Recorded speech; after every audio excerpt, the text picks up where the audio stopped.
कहानी की शुरुआत में हमें एक रिसर्च सेंटर को दिखाया जाता है। वहाँ पर कुछ चिंपैंजी को कैद करके रखा हुआ था और उनके अंदर एक वायरस को इंजेक्ट किया होता है। इस वजह से चिंपैंजी कुछ अलग सा और एग्रेसिव बिहेव कर रहे थे। तभी वहाँ पर एनिमल एनजीओ के लोग आते हैं और उन चिंपैंजी को आजाद करने की कोशिश करते हैं। तभी वहाँ पर उस रिसर्च सेंटर का एक साइंटिस्ट आता है और वो उनसे कहता है कि ये चिंपैंजी एक डेंजर वायरस से इन्फेक्टेड है, इन्हें आजाद करने की गलती भूल से भी मत करना। लेकिन वो लोग उसकी बात नहीं मानते और एक चिंपैंजी के पिंजरे का दरवाजा खोल देते हैं। वो चिंपैंजी उन्हीं में से एक लड़की के ऊपर हमला करता है और वो लड़की इन्फेक्टेड हो जाती है। उसे इन्फेक्टेड करने के बाद वो खून की उल्टियाँ करने लगती है, इसलिए उस लड़की का साथी उसके पास चला जाता है तो वो लड़की उसके ऊपर ही खून की उल्टी कर देती है। इस वजह से वो भी इन्फेक्टेड हो जाता है।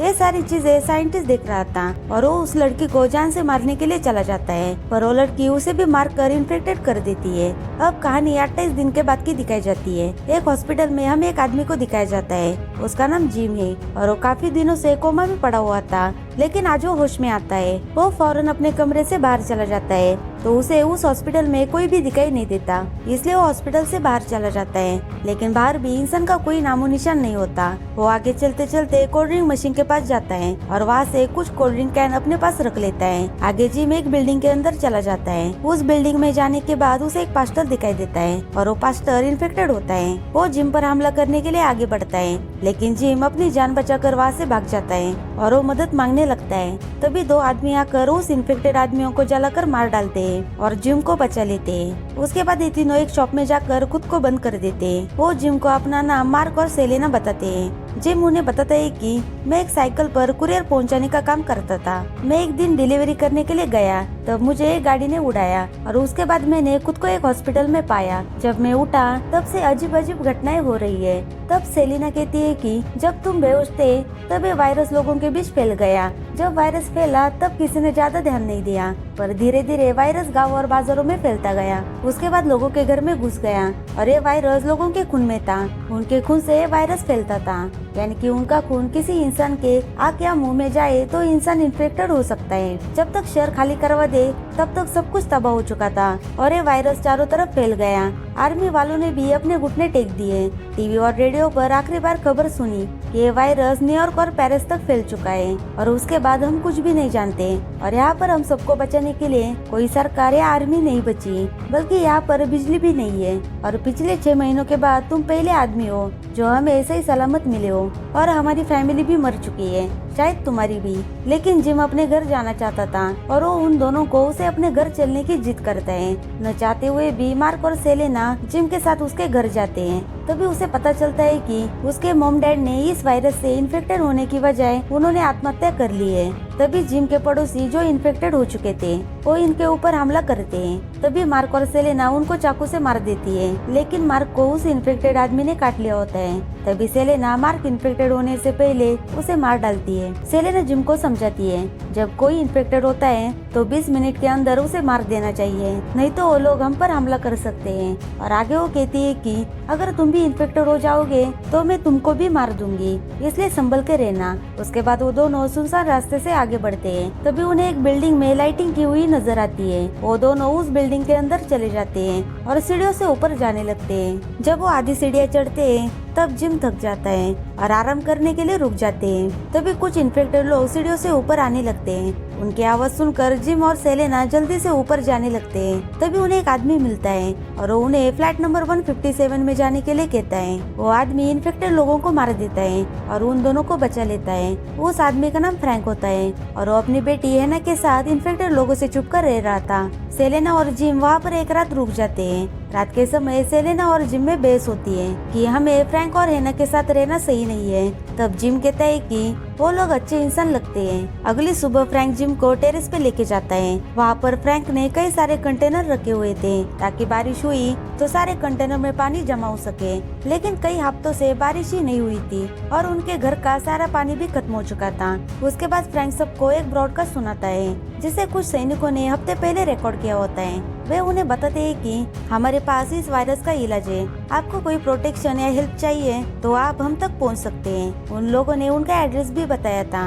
यह सुनकर फ्रैंक डिसाइड करता है कि हमें उन लोगों के पास जाना चाहिए, लेकिन सेलेना मना कर देती है क्योंकि उनके एड्रेस पर पहुंचने के लिए 2 दिन लग सकते हैं और बाहर निकले तो इन्फेक्टेड इंसान हमारे ऊपर हमला कर सकते हैं और ये मैसेज रिकॉर्ड किया होता है। वो इंसान जिंदा है या नहीं ये भी उनको मालूम नहीं होता। तभी हेना कहती है कि हम यहाँ भी जिंदा नहीं बच सकते, ये शहर सेफ नहीं है और हकीकत जानने के लिए हमें आर्मी वालों के पास जाना चाहिए, शायद वो लोग हमें बचा सकते हैं। अब इनके पास जाने के अलावा कोई ऑप्शन नहीं होता, इसलिए वो बताए गए लोकेशन पर जाने के लिए निकल पड़ते हैं। तभी रास्ते में उन्हें एक टनल दिखाई देता है, लेकिन जिम कहता है कि हमें दूसरे रास्ते से जाना चाहिए, ऐसा रास्ता जो खुले में हो। लेकिन फ्रैंक कहता है कि हमें इसी रास्ते से जाना चाहिए, इस रास्ते से हम जल्दी पहुंच सकते हैं। जब फ्रैंक गाड़ी को टनल में लेके जाता है तब उन्हें वहाँ पर टूटी फूटी गाड़ियाँ और चारों तरफ लाशें बिछाई हुई नजर आती है। फ्रैंक गाड़ी की स्पीड बढ़ाकर आगे बढ़ता है, लेकिन तभी उनकी गाड़ी का एक टायर पंचर हो जाता है। अब वे सारे गाड़ी से उतरकर टायर बदलने की कोशिश करते हैं। तब देखते हैं कि उनकी तरफ बहुत सारे इन्फेक्टेड लोग आ रहे हैं और जल्दी से उस टायर को बदल देते हैं। इन्फेक्टेड लोग उन तक पहुँचे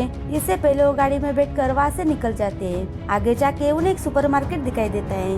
वो सभी उस सुपरमार्केट से अपने अपने पसंदी का सामान लेते हैं और एक अच्छी जगह देखकर वहाँ पर आराम करने के लिए रुक जाते हैं। अगली सुबह वो सभी उस जगह से निकल जाते हैं। 2 दिन गुजर जाने के बाद ये सभी उस लोकेशन पर पहुँच जाते हैं, लेकिन इस जगह पर कोई भी इंसान नहीं दिखाई देता। तभी सेलेना कहती है कि हमें यहाँ से चलना चाहिए, लेकिन तभी फ्रैंक को एक कौवे की आवाज आती है। फ्रैंक ऊपर देखता है, तब वो देखता है कि कौवा एक डेड बॉडी को खा रहा होता है। तभी कुछ खून की बूंदें फ्रैंक की आंखों में गिर जाती है। अब वो समझ जाता है कि वो इन्फेक्टेड होने वाला है, इसलिए उन सभी को उससे दूर रहने के लिए कहता है। देखते ही देखते वो इन्फेक्टेड हो जाता है और इनके ऊपर हमला करने के लिए आगे बढ़ता है। सेलेना जिम को उसे मार डालने के लिए कहती है।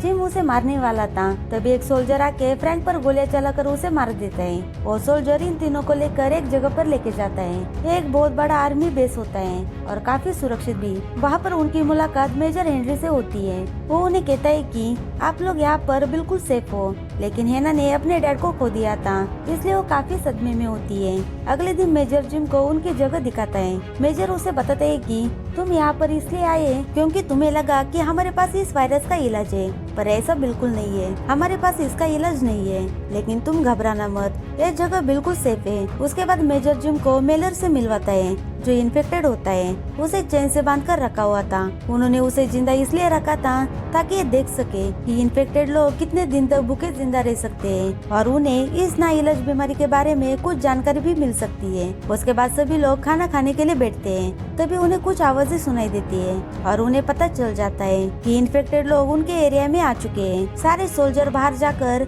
उन लोगों के ऊपर शूट करके उन्हें मार देते हैं। उन्हें मारने के बाद जब सोल्जर अंदर आते हैं तब एक सोल्जर सेलेना को छेड़ने लगता है। तब जिम आकर उसे मारने लगता है। तभी मेजर आकर उन्हें रोकता है। वो अपने सोल्जर को अपने अपने रूम में जाने के लिए कहता है। जब मेजर और जिम अकेले होते हैं तब मेजर उसे कहता है कि हमने एक झूठा ब्रॉडकास्ट किया था।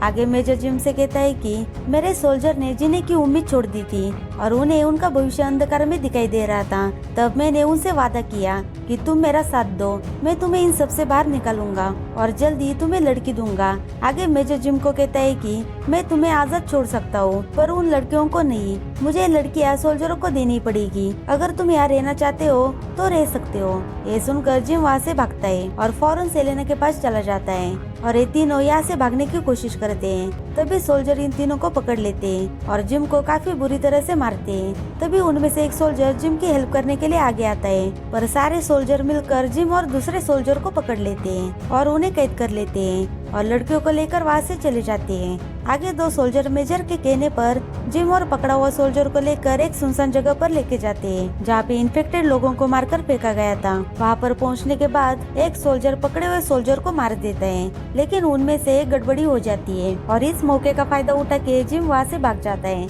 लेकिन वो काफी जख्मी हालत में था, पर उसे सेलिना और हेना को बचाना था और वो एक प्लान बनाता है ताकि वो उन दोनों को बचा सके। वो फौरन आर्मी बेस में जाकर सायरन बजाता है। सायरन सुनते ही मेजर अपने सोल्जरों के साथ आर्मी बेस पर पहुंच जाता है, लेकिन जिम छुपकर और होशियारी से सारे सोल्जर को मार देता है। मेजर को पता चलते ही मेजर वहाँ से भाग जाता है। आगे जिम आर्मी के सेकंड बेस पर आता है, जहाँ पर सेलिना और हेना को रखा हुआ था।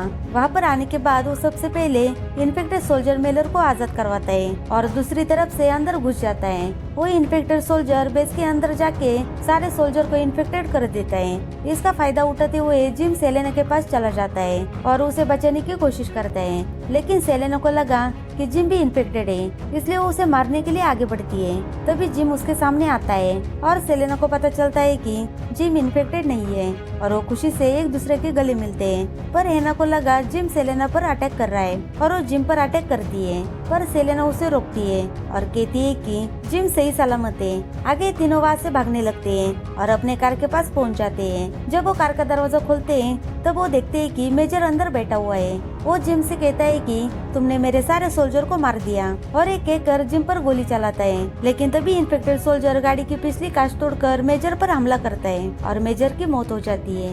ये तीनों वहाँ से भाग जाते हैं। सेलेना जिम की जान बचाने की कोशिश करती है और सिरिस से उसे दवाई देती है। अगले सीन में हम देखते हैं कि जिम एक बेड पर जख्मी हालत में सोया हुआ था और सेलेना मशीन पर कुछ कपड़ा सी रही थी। ये तीनों अभी बच गए थे।